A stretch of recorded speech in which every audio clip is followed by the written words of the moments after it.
네, 광명시가 지난 11일에 대통령 직속 일자리위원회 주최로 진행된 제2회 전국 일자리위원회 워크숍에서 일자리 우수 사례를 발표하고 일자리 창출의 비전을 제시해서 큰 호응과 또 갈채를 받았다고 합니다. 네, 이처럼 광명시가 일자리 정책은 물론이고 시민들과 소통 강화, 또 교육 복제에도 힘을 쏟고 있습니다. 이 시간 스튜디오에 박승원 광명시장을 직접 모시고 광명시정에 대한 얘기 나눠보겠습니다. 어서 오세요. 오십시오. 네, 안녕하세요. 예, 반갑습니다. 반갑습니다. 예. 네. 이제 민선 7기 광명시장 되신 이후에 네. 한 6개월 정도? 네, 6개월 거의 정도 돼갑니다. 예. 네. 어떻습니까? 처음에 그 계획했던 그 포부와 그 비전대로 지금 공약대로 순항하고 계십니까? 네, 차분차분 준비하고 있고요. 네. 무엇보다 속도보다는 방향이 우선이라는 생각을 가지고 예. 민선 7기 사업들을 하나하나 공약 중심으로 정리하면서 내년도 사업 잘 준비하고 있습니다. 예, 그럼 네. 주민들도 많이 호응도 좋아지고 있습니까?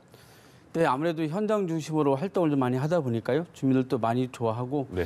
제 슬로건이 함께하는 시민 웃는 광명이거든요. 광명이 슬로건이 이제 함께하는 모든 시민 웃는 광명. 예. 네. 모든 시민이 함께 하자라는 그런 취지로 그런 슬로건을 가지고 예. 시민들과 함께 많이 토론도 하고 네. 협의도 하면서 시정을 준비하고 있습니다. 그래서 네. 시장님의 인상도 좋으신 겁니까?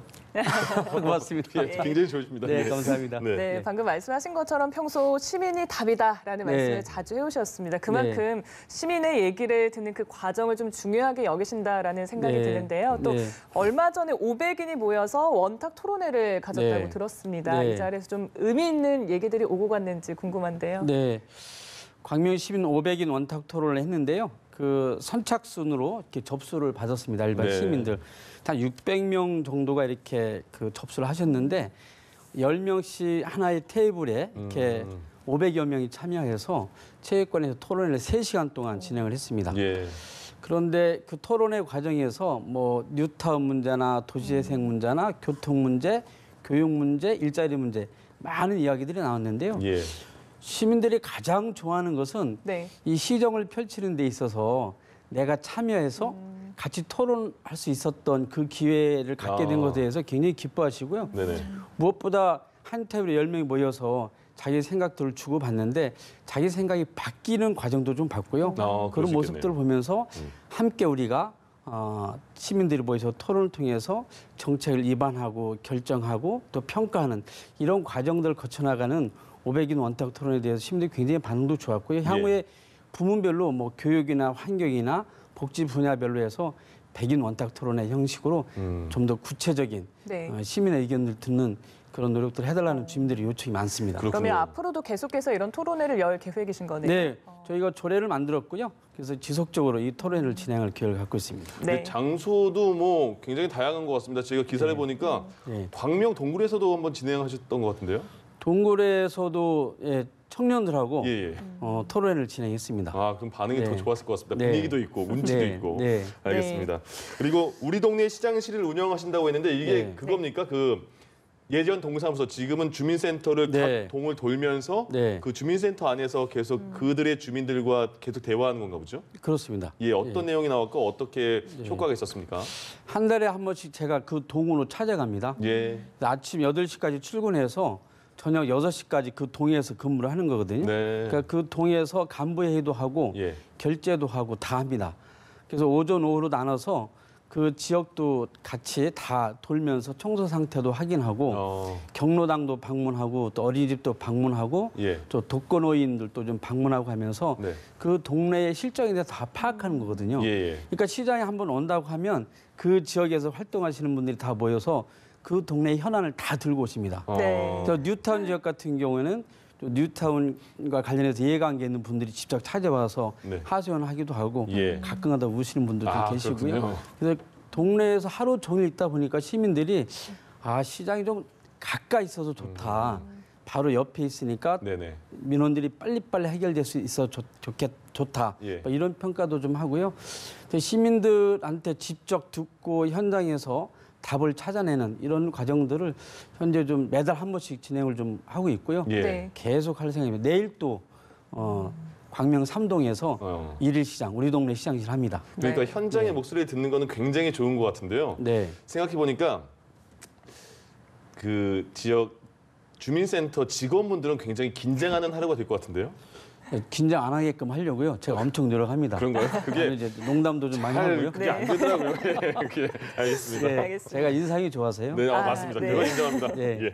자, 그리고 또 요즘 가장 큰 화두가 일자리 네. 문제인데 그 얼마 전에 제2회 전국 일자리위원회 워크숍에서 네. 우수 사례를 발표하기도 하시면서 비전을 네. 제시했다고 네. 들었거든요. 예. 그래서 오늘 출연을 또 하셨으니까 네. 이 자리에서 직접 네. 광명시의 어떤 일자리 정책에 대해서 직접 들어보고 네. 싶습니다.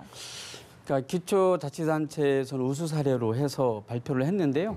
그러니까 공공부문 일자리 부분 관련해서 내년도에 저희 광명시가 10개 분야에 한 450명의 일자리를 새로 창출해서 하는 부분들을 이제 발표를 했습니다. 네. 네. 대통령 지속 일자리위원회에서 대표적인 거 하나만 설명을 드리면 예.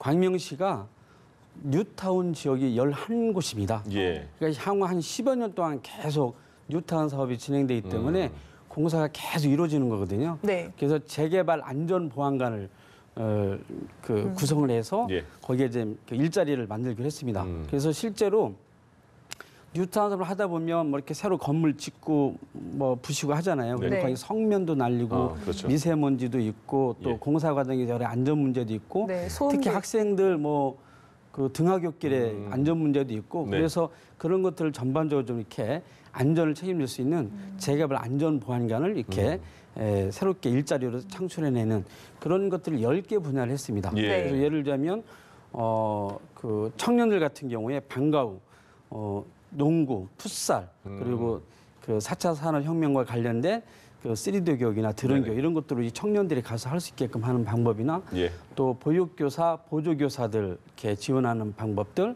그리고 독거노인들 있지 않습니까? 네. 그러니까 안보 체크 도우미 역할을 할 수 있도록 매일매일 방문도 하고 건강 체크해서 또 병원에 모실 분들은 병원에도 모시고 이렇게 하는 다양한 분야의 공공 분야 일자리 창출을 한 10개 정도 하기로 했거든요. 예. 이런 것들에 대해서 정부가 잘 한다라고 판단한 것 같습니다. 그렇군요. 아직까지 우리가 지방 정부에서 예. 공공 분야의 일자리, 예를 들면 교육 분야나 복지 분야나 환경 분야나 안전 분야에 대한 공공 분야 일자리는 지속적으로 지방 정부가 해야 된다고 생각하고 있고요. 예. 네. 정부도 그런 분야에 대한 지원을 대폭적으로 하겠다는 약속을 하셨습니다. 그렇군요. 네. 시장님이 이제 그쪽 분야에 관심이 또 많으시잖아요. 네. 이어서 저희가 질문 드릴 게 교육 쪽에서도 그 굉장히 많은 관심이 있으신 것 같은데 네. 광명시가 경기도 최초로 보니까 내년에 고3 학생들에게 수업료 전액을 지원한다 이런 네. 얘기가 있더라고요. 네. 어떤 내용인지 궁금하시고 또 앞으로는 또 교육복지는 어떻게 이루어질 것인가 궁금합니다. 예. 광명시가 예산을 이제 이미 통과가 됐는데요. 네. 내년 고3 학생들 대상으로 네. 고교 무상교육을 실시하기로 했습니다. 등록금이 한 140만 원 정도 되거든요. 예. 광명 고3 학생들만 하면 한 39억 원 정도 들어갑니다. 네. 네. 그래서 내년 고3부터 진행하기로 했고요. 광명은 이미 초중고 무상급식 그리고 무상교부까지 다 하고 있거든요. 아, 그렇군요. 그래서 내년에 예. 무상교육까지 하면 실제로 이 교육 문제만큼은 광명시가 선도적으로 하고 있고요. 예. 최근에는 이제 교육청과 같이 학교의 체육관을 시민들한테 개방하는 예. 그런 협약서를 같이 체결하고 16개 학교가 학교에 있는 체육관을 개방하기로 했거든요. 예. 이렇게 교육 협력 사업도 교육청과 함께 하면서 공교육 지원도 하고 또 학교 이런 시설들 시민들이 함께 활용하는 한 도시가 예. 마을이 중심이 돼서 교육 문제를 책임지는 이런 역할들을 좀 광명시가 선도적으로 하고 있습니다. 그렇군요. 예. 네. 알겠습니다. 그리고 또 전국에서 최초로 그 광명시가 평생학습 도시로 지정됐다고도 들었는데 이 부분과 관련해서도 좀 네. 짧게 듣고 싶습니다. 네. 광명시가 우리나라에서 최초로 1999년도에 평생학습 도시 선언을 했는데요. 네. 처음에 제가 그 일을 정책을 설계하고 일을 해왔습니다. 아, 그렇군요. 그 역사 20년이 돼서 내년에는 규모를 더 크게 평생학습도 짓고 20주년 행사를 하는데요. 최근에는 장애인 평생학습센터 새로 신설했습니다. 예. 사회적 약자층에 대한 평생교육을 좀 더 강화하려고 많은 노력을 좀 하고 있습니다. 예, 알겠습니다. 자, 그럼 마지막에 이제 올해가 얼마 안 남았습니다. 네. 예, 내년엔 또 어떤 포부가 있으신지 어떤 계획이 있으신지 마지막 한 말씀 부탁드릴게요. 네.